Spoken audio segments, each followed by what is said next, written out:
గత ఆలోచనల్ని ఎలా రుద్దుతారు వ్యవస్థ మీద, ఇది ప్రధానంగా జరగాల్సినటువంటి చర్చ. కాకపోతే అలాంటి చర్చ జరగకపోతుండటం అన్నటువంటిది ఒక విచిత్రమైనటువంటి అంశం. లేకపోతే ఇదో బొమ్మల కథ, స్క్రీన్ ప్లే డైరెక్షన్ అధికారులే, నిర్మాత మాత్రం జనం ఖజానా.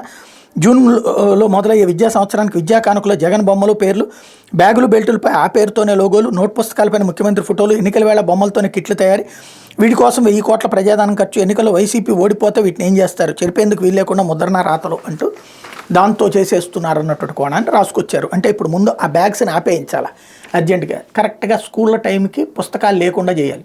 ఒకవేళ చంద్రబాబు గారు వస్తే ఏం చేస్తారు, బ్యాగులు చించి అవతల పడేపిస్తారా, తగలబెట్టిస్తారా, లేకపోతే చంద్రబాబు గారు స్టిక్కర్ అతికి ఇచ్చేస్తే సరిపోతుంది కదా. అటు మీద ఏం బాబు గారు అప్పుడు రేషన్ ఇచ్చినప్పుడు ఆయన పేరుతో ఫోటోలతో తయారు చేసేవలేదా?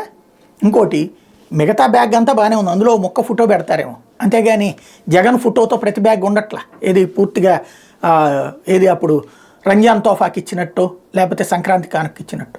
కానీ ఇక్కడ ఒకటి నడుస్తూనే ఉండాలి, అది తప్పని రాయి, తప్పు లేదు, కానీ ఆ వ్యవస్థని ఆపేయాలన్నటువంటి కుట్ర ఏదైతుందో, వాలంటీర్ల వ్యవస్థను ఎట్టా చిన్నాభిన్నం చేశారో దీన్ని కూడా అట్లా చిన్నాభిన్నం చేయాలన్న ప్రయత్నం చేస్తున్నది.